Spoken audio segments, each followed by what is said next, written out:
The villagers never walked past the old Whitmore house after sundown. Nestled at the edge of the forest, its windows were like dead eyes, forever staring, forever unblinking. Ivy clung to its stone walls like desperate fingers. They said the house whispered. Eli didn't believe in ghost stories. A young journalist with a thirst for uncovering the truth. He arrived in Marrow Hollow on a drizzly October morning, determined to disprove the legend. Nothing but small-town superstition, he muttered as he parked near the diner. Over coffee.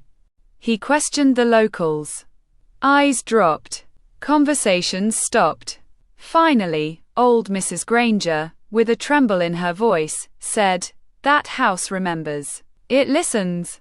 And if you stay too long, it speaks." Eli smirked. "Houses don't talk." "No," she whispered, leaning close, "but things inside them do." That evening, Eli set up his camera, flashlight, and recorder. He pushed open the rusted iron gate and walked up the cracked stone path. The front door creaked open with a push. It had been waiting. Inside, the air was heavy, thick with the scent of mildew and something sweeter, rot, perhaps. Furniture stood like forgotten statues. Paint peeled in long, curling strips. Silence blanketed everything. But not the peaceful kind. This silence was waiting. Eli explored the first floor. Nothing. Just old furniture and cobwebs. He spoke into his recorder, documenting each room with practiced calm. But then, a soft shuffle upstairs. "Hello," he called out. No response. He climbed the staircase, each step groaning under his weight. The hallway above stretched long and narrow. Doors lined it like sentries. He opened the first, a child's room, toys covered in dust, a broken mobile hanging from the ceiling, still swaying. Tap tap. Eli froze. The sound had come from behind him. He turned slowly, heart drumming. The hallway was empty. Tap tap tap. This time, from inside the room across the hall. He approached.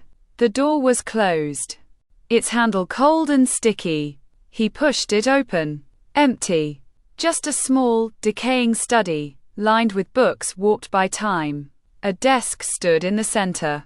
On it, an open journal. Curious, Eli stepped forward.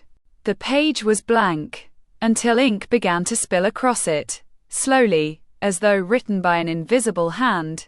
"I see you." Eli stumbled back, breath catching. The ink dried instantly, seeping into the yellowed paper like blood into cloth. The whispering began then, faint at first, like wind through a keyhole. Then louder. Dozens of voices, low and urgent, hissing secrets. "He doesn't know. Don't let him leave. Stay, stay." Eli backed into the hall. The air turned frigid. His flashlight flickered. In the reflection of a cracked mirror, he saw them, faces. Pale, watching. Mouths moving but making no sound. The door at the end of the hall creaked open.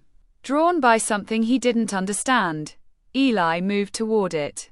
The room beyond was different. Clean. Preserved. A fire burned in the hearth, though no one had lit it. And in the chair facing the flames sat a man.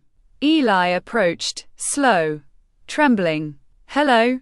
The man didn't move. His head was bowed, hands resting on his knees. "Sir?"